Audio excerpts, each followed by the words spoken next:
Assalamualaikum warahmatullahi wabarakatuh. Saya di sini Bayu Andika Pratama dengan NIM 701240 Saya di sini mengerjakan tugas UAS interaksi manusia dan komputer. Baiklah, langsung saja. Di sini saya akan menjelaskan definisi interaksi manusia dan komputer. Interaksi manusia dan komputer atau human computer interaction adalah disiplin ilmu yang mempelajari desain dan penggunaan antar muka antara manusia dan komputer. Ini mencakup perancangan, evaluasi, dan implementasi sistem komputasi interaktif untuk digunakan oleh manusia, dengan fokus pada fenomena di sekitar pengguna.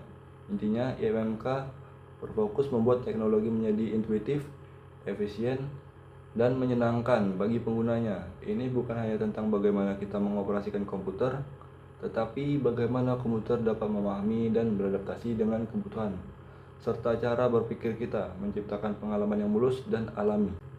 Baiklah, selanjutnya yaitu tujuan mempelajari IMK. Yang pertama yaitu efisiensi dan produktivitas. Memastikan pengguna dapat menyelesaikan tugas dengan cepat dan tanpa hambatan, mengurangi waktu dan tenaga yang terbuang. Yang kedua yaitu kemudahan penggunaan, menciptakan antar muka yang mudah dipelajari dan dioperasikan, bahkan bagi pengguna baru sekalipun. Yang ketiga yaitu kepuasan pengguna.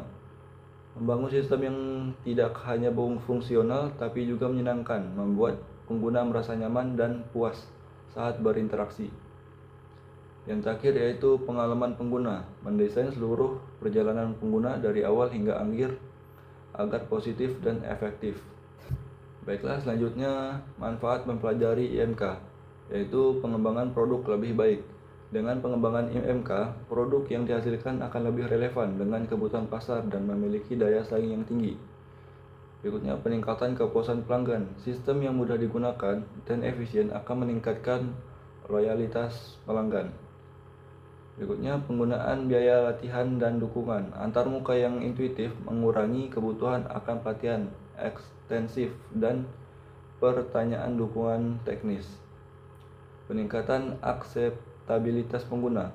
Orang cenderung lebih cepat menerima dan mengadopsi teknologi yang dirancang dengan mempertimbangkan manusia. Selanjutnya, inovasi desain. Mendorong desainer untuk berpikir lebih kreatif dan menciptakan solusi yang unik dan berpusat pada pengguna. Yang terakhir yaitu dampak sosial positif. Membantu menciptakan teknologi yang inklusif dan dapat diakses oleh berbagai lapisan masyarakat. Baiklah, selanjutnya yaitu perkembangan interaksi manusia dan komputer, dimulai dari era awal 1940 sampai 1960-an. Komputer beroperasi dengan kartu punch dan baris perintah. Interaksi sangat teknis dan tidak ramah pengguna, dan penggunanya sendiri adalah insinyur dan ilmuwan. Berikutnya, antarmuka berbasis teks, dimulai dari 1970 sampai 1980-an. Munculnya terminal berbasis teks dan command line interface. Interaksi masih memerlukan keahlian teknis, namun mulai ada sedikit peningkatan kemudahan. Berikutnya yaitu antarmuka pengguna grafis, dimulai dari 1980-an sampai 2000-an. Revolusi GUI dengan ikon, jendela, dan mouse, komputer menjadi lebih mudah diakses oleh masyarakat umum. Apple Macintosh dan Microsoft Word adalah pionirnya. Selanjutnya yaitu web dan mobile, 2000-an sampai sekarang. Perkembangan internet dan perangkat mobile membawa fokus pada interaksi sentuh, responsif, dan berbasis cloud. Pengalaman pengguna menjadi kuncinya.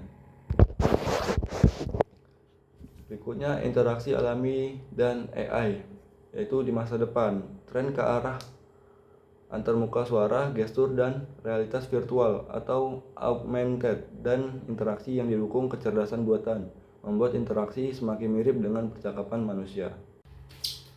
Berikutnya, komponen utama IMK. IMK merupakan bidang multidisiplin yang melibatkan beberapa komponen penting untuk mencapai desain yang optimal, yaitu manusia atau juga pengguna, memberikan karakteristik kognitif, persepsi, motorik, dan psikologis pengguna adalah fundamental untuk merancang sistem yang efektif. Selanjutnya, komputer atau sistem Pengetahuan tentang kemampuan dan batasan teknologi, hardware dan software sangat penting untuk implementasi antarmuka. Interaksi antarmuka fokus pada elemen antarmuka, umpan balik, alur kerja, dan pengalaman keseluruhan. Memediasi komunikasi antara manusia dan komputer. Yang terakhir yaitu konteks atau lingkungan. Mempertimbangkan lingkungan di mana interaksi terjadi, seperti tugas yang dilakukan, tujuan, dan kondisi fisik atau sosial pengguna.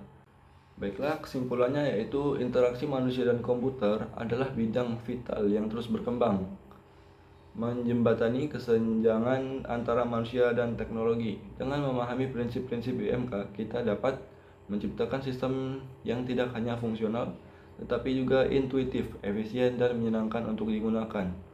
Fokus IMK bukan hanya tentang bagaimana teknologi bekerja, tapi bagaimana teknologi dapat melayani dan memperkaya pengalaman manusia. Mempelajari IMK membuka pintu untuk inovasi desain, peningkatan produktivitas, dan kepuasan penggunaan yang lebih tinggi, membentuk masa depan di mana teknologi benar-benar menjadi perpanjangan alami dari kemampuan manusia. Itu saja dari saya. Wassalamualaikum warahmatullahi wabarakatuh.